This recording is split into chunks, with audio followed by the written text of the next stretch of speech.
informative. Our next speaker is going to be Pat Lee, and the title of her speech is Famous Facilitating.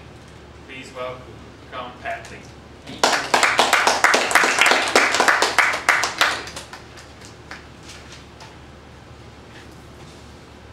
The title of my speech is Fabulous Facilitating.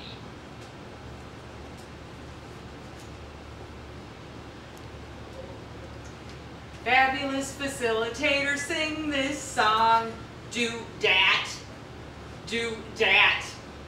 Fabulous facilitator, sing this song. Oh, do dat day. Fellow Toastmasters and honored guests, I was at a leadership conference, and one of the things that I learned as a follow-up was how to facilitate a small group. And you may wonder what that little ditty had to do with what I learned. Well, there are 3 things that I'd like to talk to you about, and they happen to have the acronym DAT. So what do? You do that. D, you define the roles. A, you set the agenda. And 3, you use the phrase, tell me more.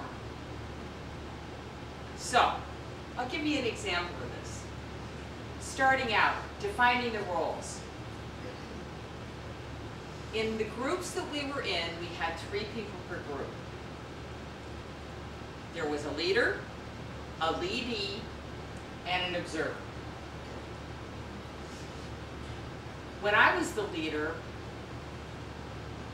I was supposed to come up with the topic that we were going to talk about.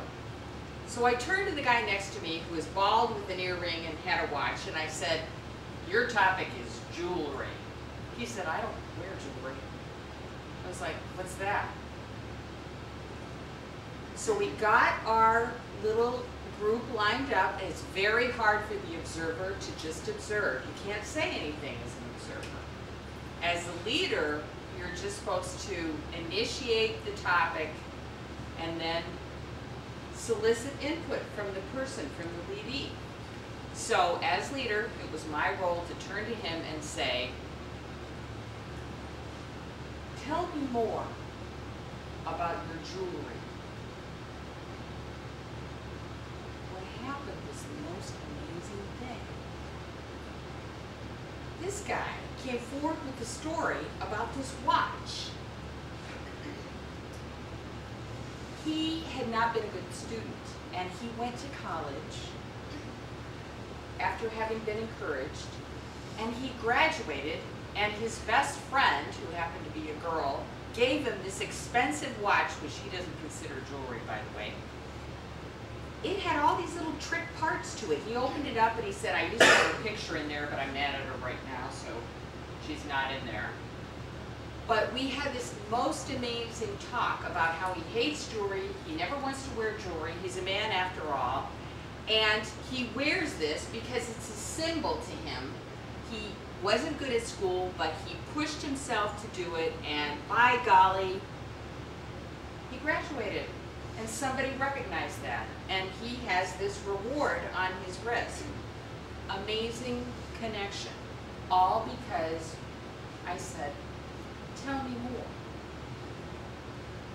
So in the setting of the agenda, all we did was say one word, jewelry, to which he replied, I don't wear jewelry. And I'm looking at his earring, I'm looking at his watch, thinking, okay, whatever, what do you call it?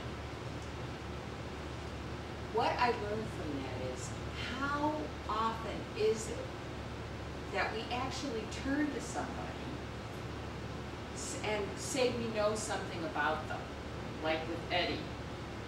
Of course I have to bring up the nude bicycle race because, hey, that's forever associated with Eddie, right? So, how often do you turn to somebody and say, tell me more?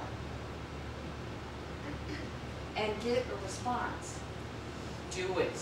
It is so wonderful. So, if you want to be a fabulous facilitator, do that. define the roles, set an agenda, and say, tell me more.